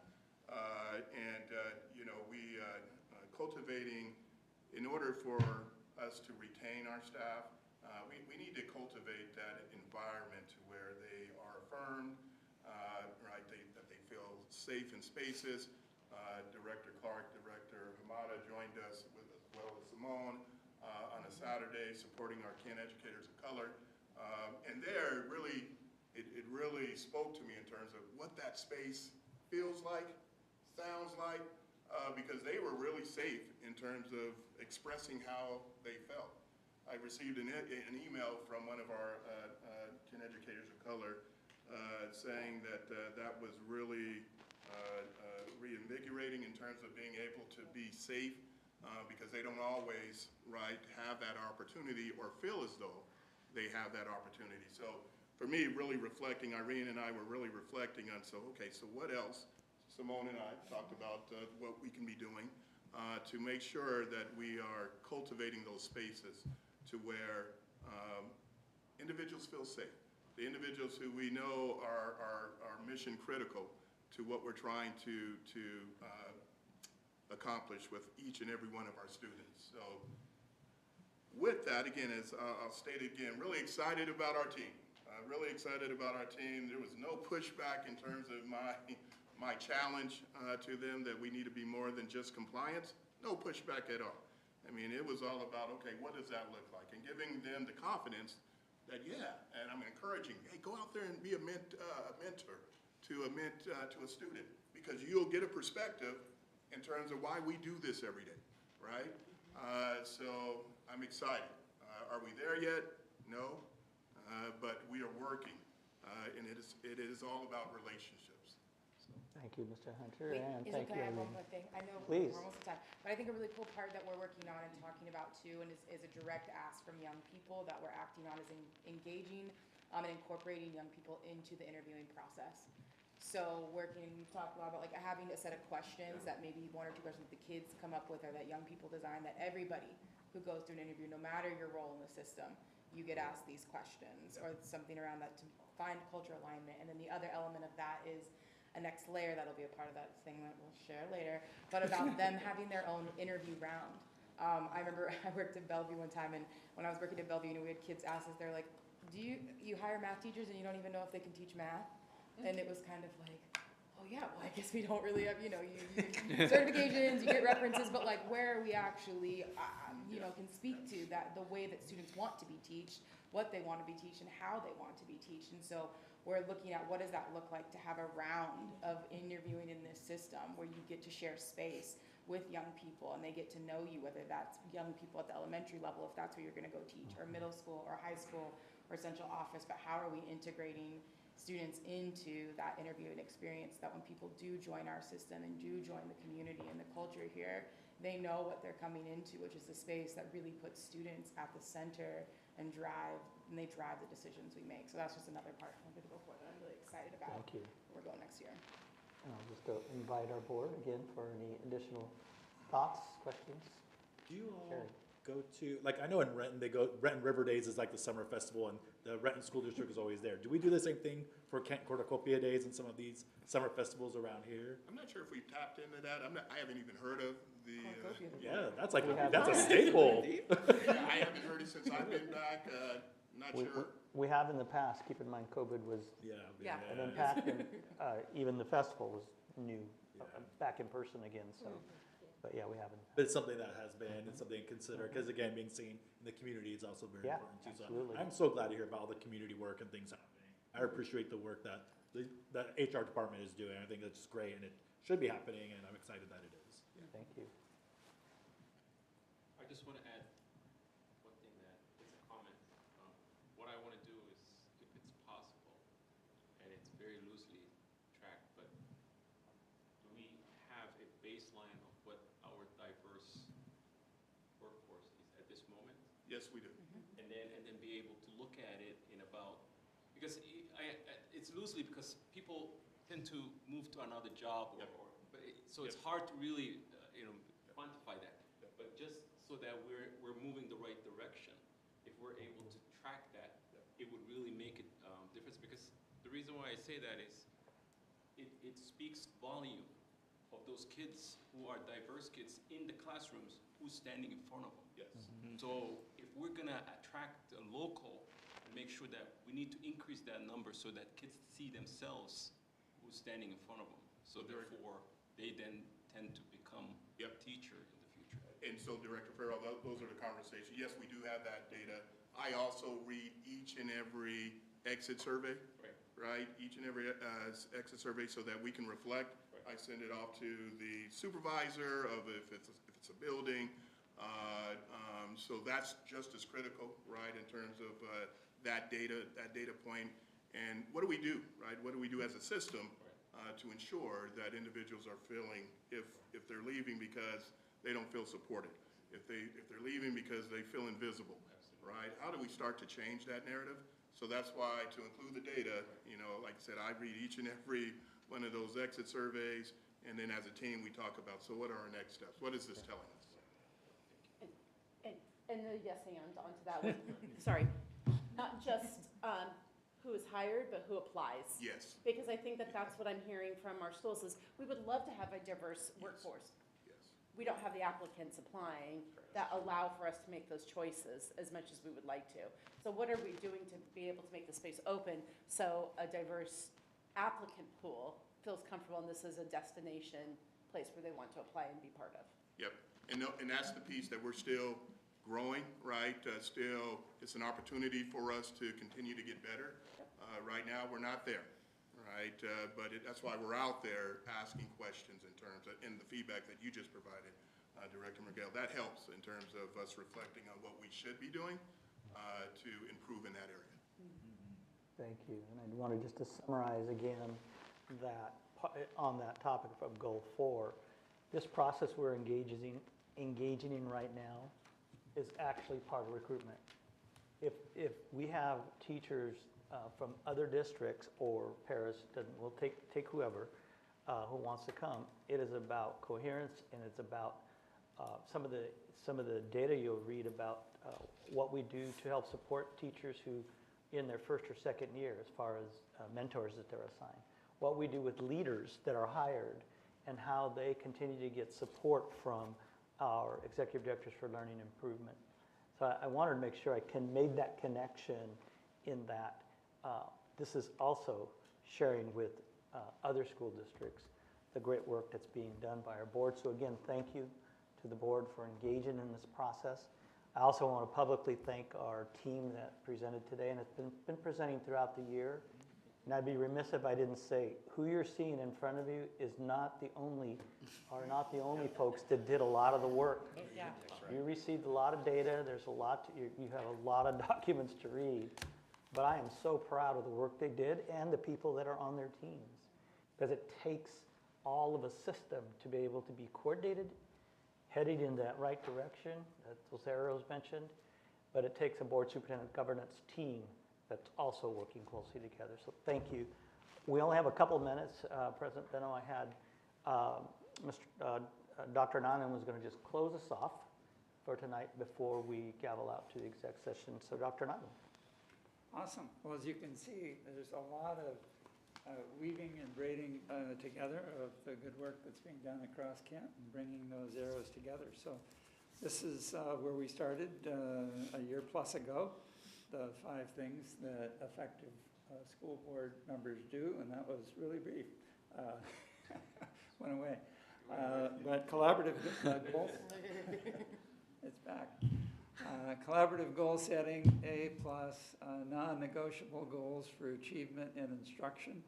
We're getting there, you know, so it's iterative and it's coming together and we're looking at the baseline and we'll be looking at the trends and how we've done. Board alignment and the supportive district goals. You've certainly heard that throughout the year. Monitoring, doing that well, and allocating resources, which we haven't gotten to Ben today, but that's a big part of the work as well. So, a couple more. Oh, all right, it works.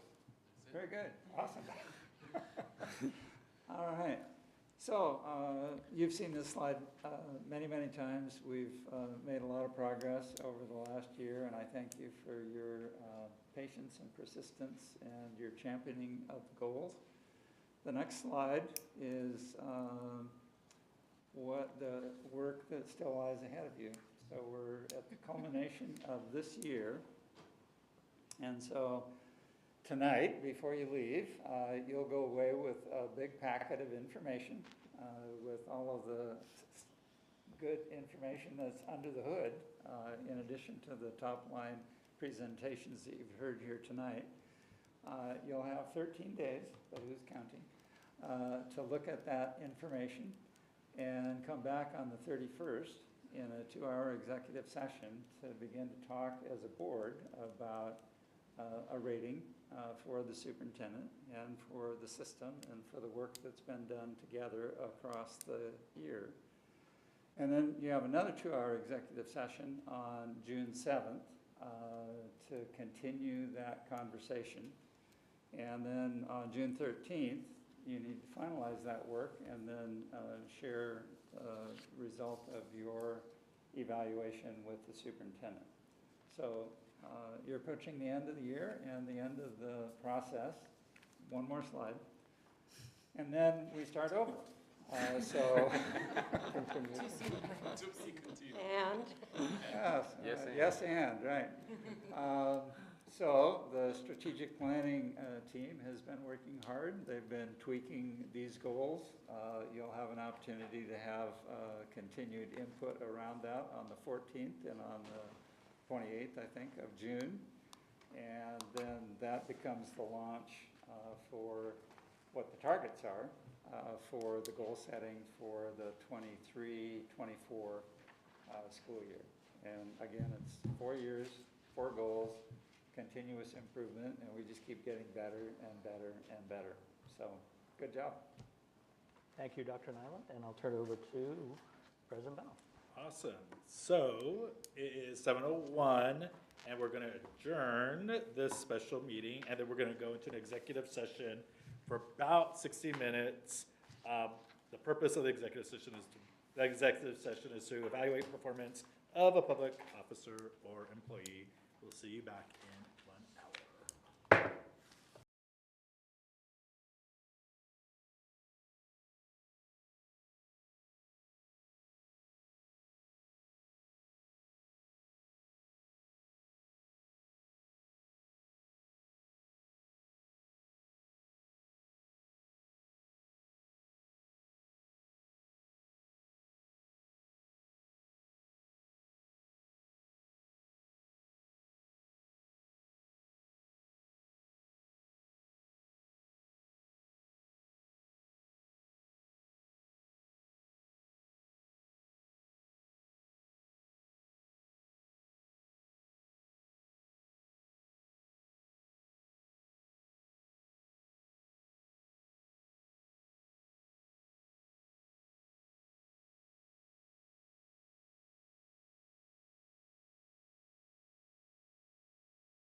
And we're back. We're now going to adjourn our executive session at 7:53.